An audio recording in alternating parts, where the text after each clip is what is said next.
Perfect. Welcome to our video on social media. We're doing a training on social media here today. We're going to touch on a couple different really important topics. And then since it's a smaller audience, feel free to ask any questions as they come up. Just throw them up there in the chat box. If it's too long to type out, just let us know. We can unmute you and then you can say your question that way. But we're going to talk about your timeline, some best practices for your personal timeline. We're also going to talk about Messenger. We're going to talk a little bit about groups. We're going to talk a little bit about some other best practices. So again, any questions you have, throw them up there in the chat.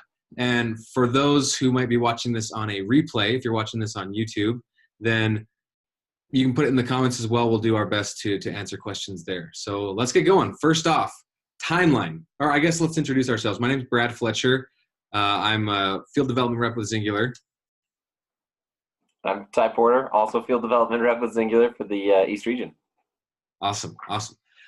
So the first thing, like we said, is your timeline. And there's some really important things about your timeline. Now, the first thing to think about is that people get on Facebook for a reason, right? People get on Facebook, well, for several different reasons. But typically it's not to go buy stuff. Or if they wanted to buy stuff, maybe they'll go to the marketplace, but they usually don't scroll down through their timeline on their phone or on the computer or whatever to look for products to buy. So if your timeline is all product based, and it's all either promos or products, or even if it's just solely before and after, if it's all, business stuff, then people are pretty quickly just kind of going to scroll past that because that's not what they're on Facebook for, right? So one of the best ways to do your timeline is to break that up and to do only a small percentage of your Facebook stuff business related, but the huge other percentage of it be personal, right? Be the stuff that normal people post. So the best breakdown, the guideline we've gotten from the majority of our leaders is about 20%, maybe 15 to 20% of your posts should be about Xyngular, about the business. And then the other 85% or so should be personal stuff. And there's three different categories that you can break up that personal stuff into. So again, about 1 in 5, 20% of that can be business. And then the whole majority, the rest of it, we're going to talk about maybe 3 different categories that you can break that stuff up into so that it's interesting, it's engaging, it's content that people like. So the 3 categories are value posts, update posts, and engagement posts. Those are the 3. And remember, this is in the whole box here of personal stuff, right? So a value post, actually let's do update posts first. So update posts are just exactly what they sound like. You're just updating people on what's going on in your life.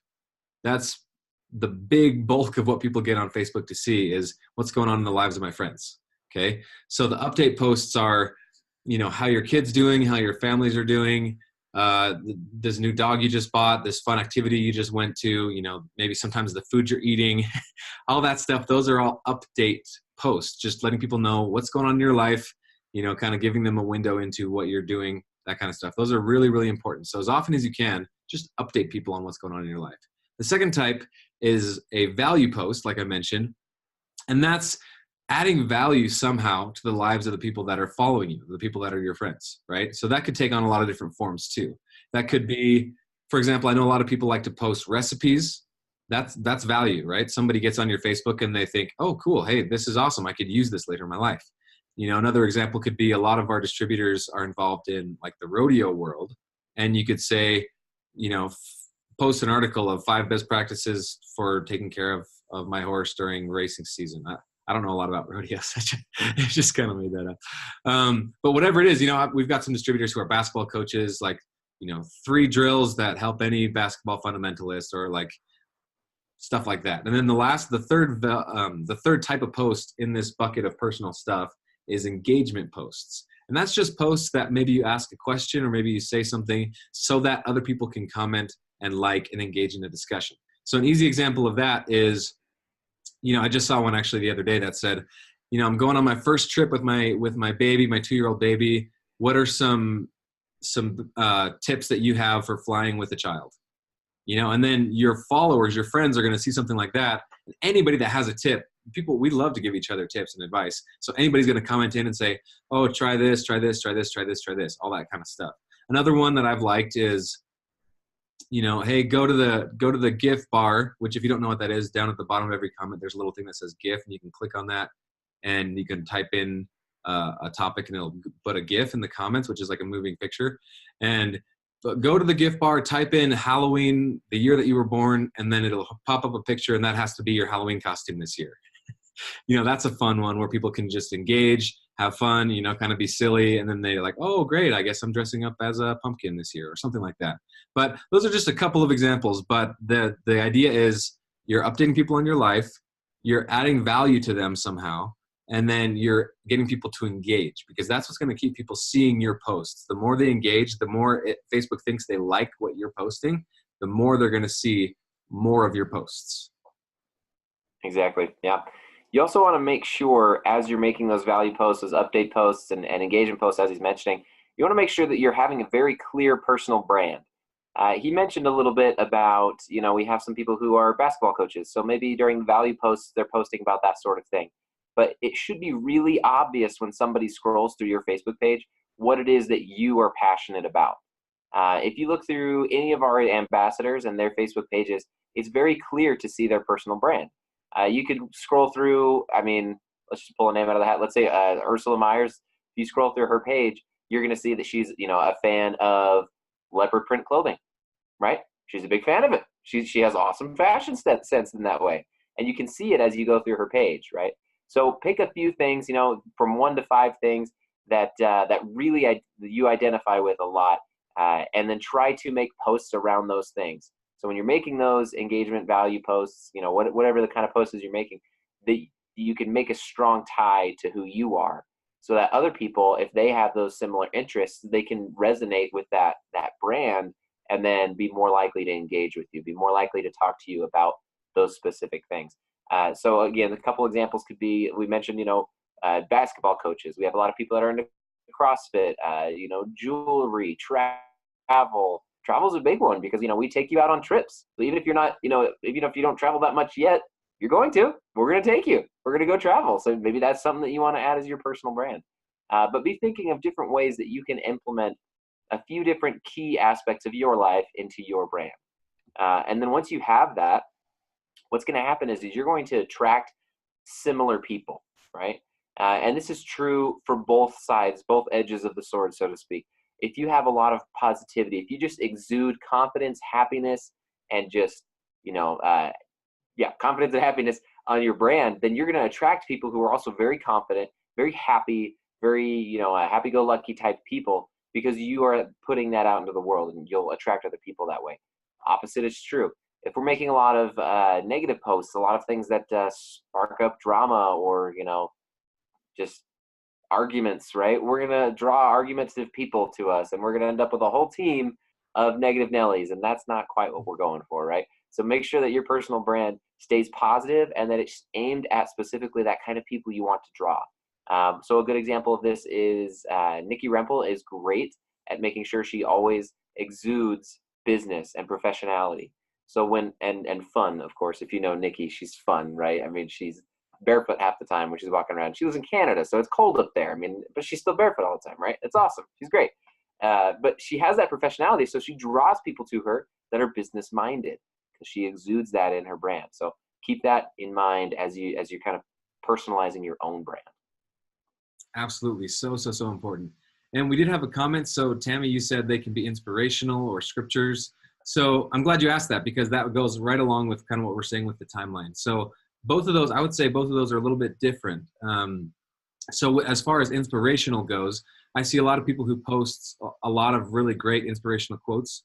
For example, like, I don't know, I can't think of an example off the top of my head, but like motivational quotes, something to help people be inspired and that kind of stuff. And for the most part, I would include that kind of in this bucket over here that we were talking about of the business posts, right? Because people don't typically get on Facebook to, I guess it's up to you to judge if, is this like a motivational to like be a go-getter out in the world type of a post, or is this like a motivational like scripture reference, kind of like you mentioned, because that would be on this side, and then the motivational business stuff would be on this side in this 20%. Does that kind of make sense? And then if you want to post scriptures, awesome. Yeah, that could be maybe a value post. Maybe you have a really Christian group of friends, which is awesome. You can post a scripture in there, and they'd find value in that. So yeah, thanks for asking. That's a great question. Let's see. Here we go. One thing my team states is to get up to 3,000 friends. Perfect. Yeah, that's actually the next thing we're going to talk about. So friends. So friends are very, very, very important.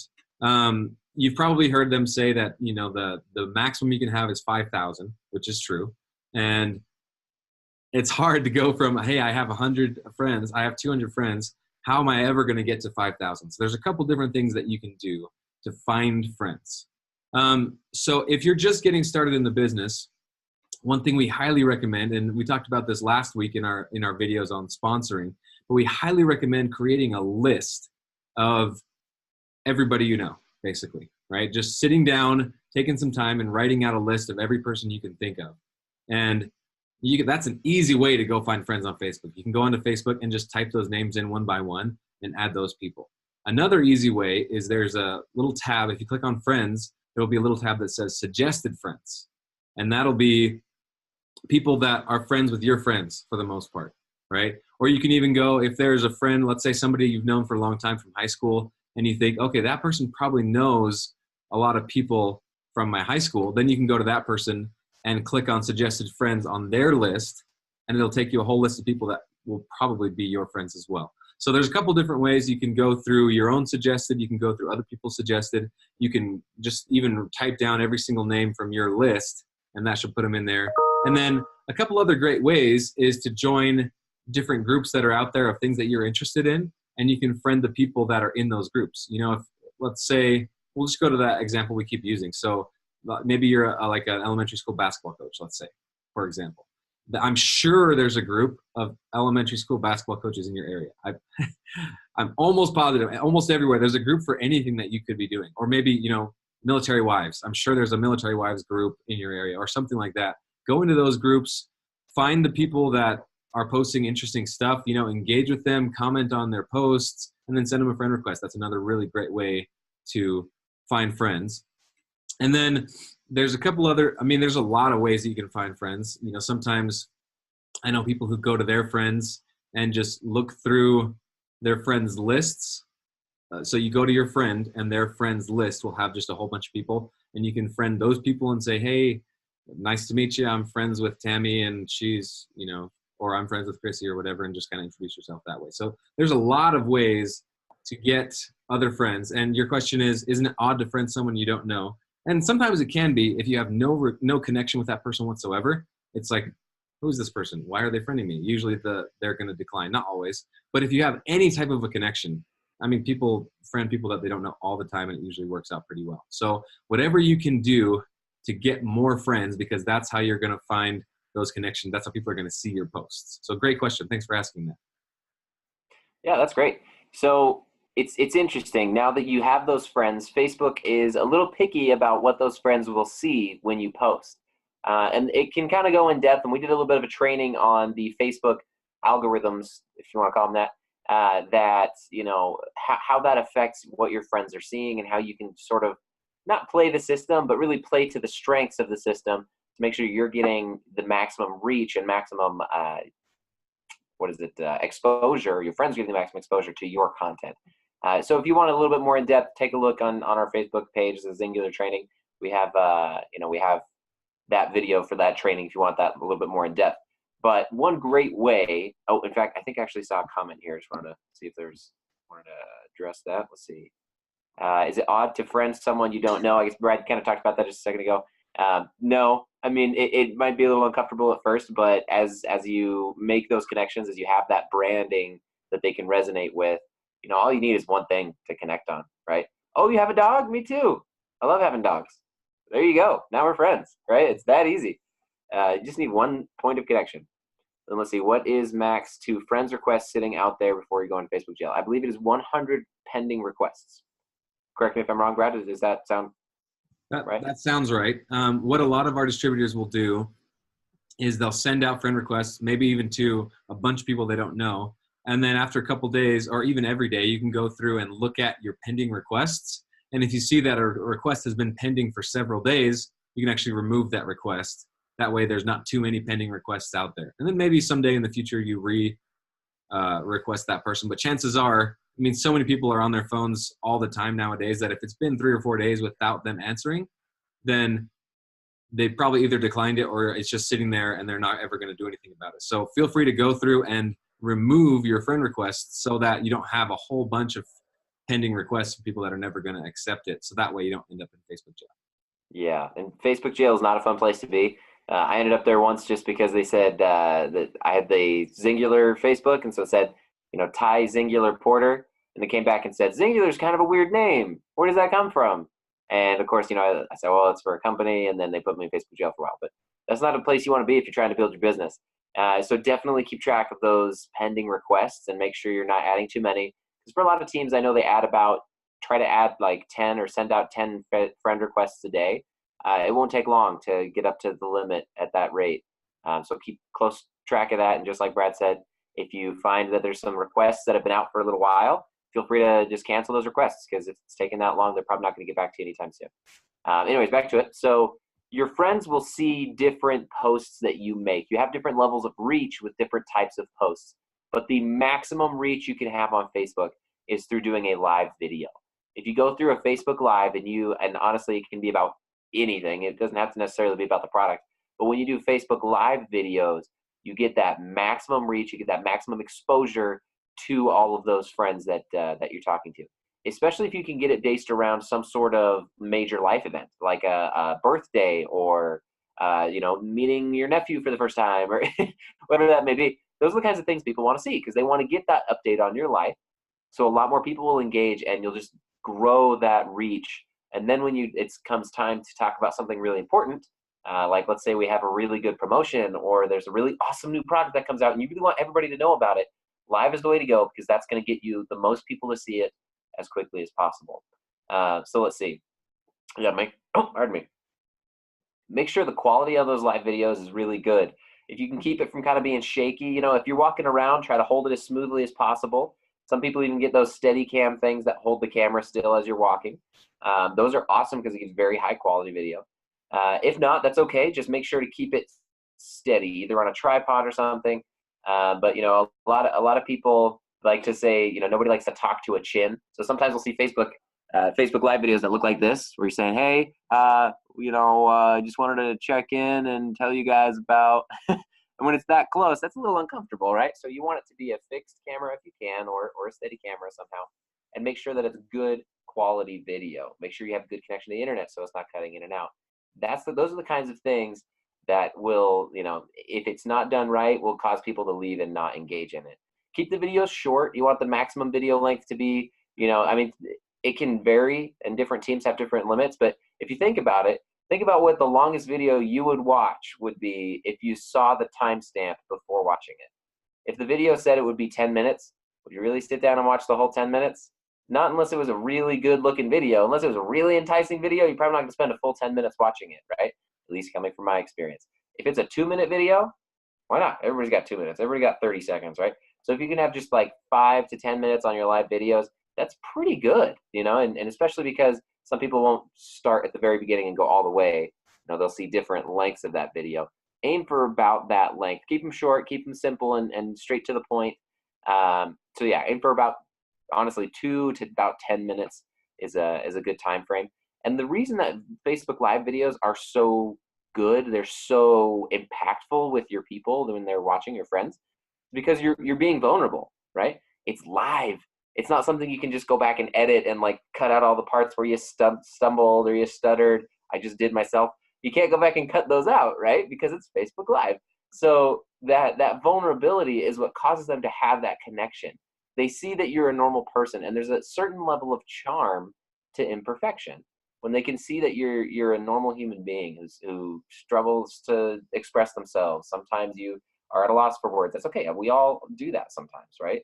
If another great example is sometimes a lot of our distributors are mothers. So hearing screaming kids in the background, that might seem like a distraction, but to some people, they'll hear that and say, oh, I know what that's like. And they immediately make that connection with you. And so they're much more likely to listen to you because they can see that charm of how real you're being. So be vulnerable. Don't be scared to do Facebook Lives. I know at first it's a little intimidating. It was intimidating for us when we first started. We've done enough at this point that you just get comfortable with it. And it's the same for anybody. After you do 3 or 4, you're already comfortable with it. You don't even think twice about it. You stop trying to script out everything you're going to say, because that just makes you more nervous. So kind of keep those things in mind as you go through making your own Facebook Lives. Be vulnerable and let them into your life. So important. They really are the best way for people to see you, see your posts, get to know you, make those connections, especially if you're adding friends that you don't know, like we talked about before, and they watch a live video of yours. That's such an easy way for them to connect with you and feel like they know you and they're like your friends. So a couple other questions here. One says, let's see, Chrissy says, does one keep track of friend requests that you haven't answered so you don't re-request them? I haven't really heard of anybody doing that. People might be doing that. I don't think so. The thing is to be constantly looking in new places. Like we said, like on different friends lists and different groups, that kind of stuff, engaging with new people. And if it just so happens that you request the same person twice, not a big deal, right? Not a big deal at all. What exactly is Facebook jail? So it could mean a couple different things. Well, as far as friend requests go, if you send out too many, then if you try to surpass the limit, you'll get a little notification that says, you've been blocked for sending friend requests at this time. And that's what that Facebook jail means. And then other times, if you've posted a whole bunch of things that Facebook thinks are spam, or, because sometimes people create accounts that are just bots and they just post like spammy stuff all the time. If it thinks that that's happening, then it won't stop you from posting, but it'll just not let people see those posts. So just make sure you keep it real, keep it engaging, do live videos like Ty said, let Facebook know that you're a real person and you'll never really run into the risk of doing that. And one of the best ways to do that, actually perfect segue into our next topic here, is through Facebook Messenger.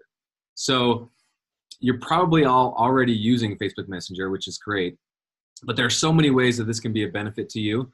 And one of them is connecting, just like people were asking before about people you don't know. It's connecting with the people that you've just become friends with. So an awesome way to connect with somebody, every time you get a new friend on Facebook, Messenger will actually send you a message that says, say hi to your new friend. And most people just kind of click out of those and ignore those, but that's a great way to get a connection with that person. Just reach out and say hi. You can even just like hit the wave button and it'll just send like a picture of a little cat waving or something, Or you can say, hey, thanks so much for accepting my friend request. I saw that, we both are into dogs or something like that. Just make a connection of some kind. You can use Messenger for, every day you'll get notifications on whose birthday it is. You can just send them a quick message and say, hey, happy birthday. Haven't heard from you in a while. How you doing? That kind of stuff. But it's such an easy way to connect with people. But one thing that you want to avoid is sounding like a robot on Facebook Messenger. Or not just a robot, but just sounding like you're copy and pasting the same message over and over and over. You really want to keep it personal. And because, as we said, it's a great way to connect with people, but it's also a great way for people to think, oh my gosh, this person just copy and pasted the same message a million times and I don't care. They sometimes don't even read it if they think that's what it is. So use people's names, be specific to that person, keep it personal. Think of ways that you can connect with that person. Talk to them about what they're interested in. Talk to them about what you're interested in. You can also use the voice record feature, which is such a powerful tool. A lot of people underestimate how powerful that is. You record your voice just like a walkie-talkie. You just hold down the little button. That's why I'm doing this thing. So you hold down the button and you just speak into it, and then you let go of the button when you're done, and they hear your voice. And it's such a more powerful connection than just words, like 100-fold probably. It makes such a big difference. So as personal as you can make it, as engaging as you can make it, use Messenger to your benefit, because it's going to make it more likely that the people that you're engaging with on Messenger see your posts when you post stuff. And then it's also going to help Facebook realize, hey, this is a real person. These people really are friends, connect with those people. So you'll stay out of Facebook jail that way and make so many more connections. So use Messenger as often as you can. Yeah. And we don't want to say that for those teams who use Messenger a lot and maybe have, art of the chat or fast chats, ways of copy and pasting to kind of save you time. We're not trying to say that you should just ditch that. You can still use that, but make sure to personalize it. And the reason being is because there's a hierarchy of connection that you make through communication. Communication is so crucial about the way that it happens, because the more vulnerability you have with somebody, again, just like the Facebook Live videos, having that vulnerability creates connection, right? They relate to you. The less formal or less vulnerable you are through communication, the less likely they are to make a connection, and the less likely they are to continue that communication with you. So to give you an example of how it works, the top of the top when it comes to communication would be, I mean, face to face, just really vibing, just so excited about the thing that you guys are talking about, brainstorming, passionate. That's like top of the top when it comes to communication. Then as it gets down a little bit lower, it might be over the phone communication, maybe through a video conference. When you're calling somebody, voice messages. And then maybe way down, you'd see emails, then even further, maybe beyond that, you got smoke signals, right? So the less personal the communication is with them, the less likely they are to make that connection with you. So make sure that you're finding ways. If you are using chat and messenger, that's great, and texts, right? That's okay, because there are benefits to that, right? And I'll go over that in just a second. But when you're using those, you want to make sure you look for those ways where you can take that level of communication and just get a little bit more vulnerability, a little bit more connection there. So using, the voice recorder is amazing because you get that level of vulnerability and connection with them. You make it a little bit more personal, and they're so much more likely to actually engage with you. Now, the benefits of using, a chat or text service, or system versus only in person or things like that is you get more bandwidth, right? You can just have more conversations in the same amount of time. So you can save a lot of time. You can have that bandwidth, start a ton of conversations, and you can play a numbers game at that point, where you can open up conversations with a certain number of people, and that one of them at least is going to sign up. And that's kind of the benefit of chat. So there are positives and negatives to both sides. Just make sure you understand them and that you know how to play it in your favor when you're using those different tools. So yeah, just that quick mention. And then also, a lot of teams do three-way chats, right? This is really important because you get that extra level of validation from your upline, right? Or if it's maybe a sister line who happens to be an expert in the product and happens to be nice enough to do a three-way chat with you or a three-way call with you, right? You get that third person to come in and say, yeah, actually what she's saying is totally true, right? Because a lot of times it can be hard, especially when we're really close with somebody, it can be hard to go to them and say, hey, I'm an expert in this product now. I've been doing it for 2 weeks, but I'm an expert. And they kind of have a hard time believing it. But if you get that third person in there, you get that validation from them. They're there to back you up.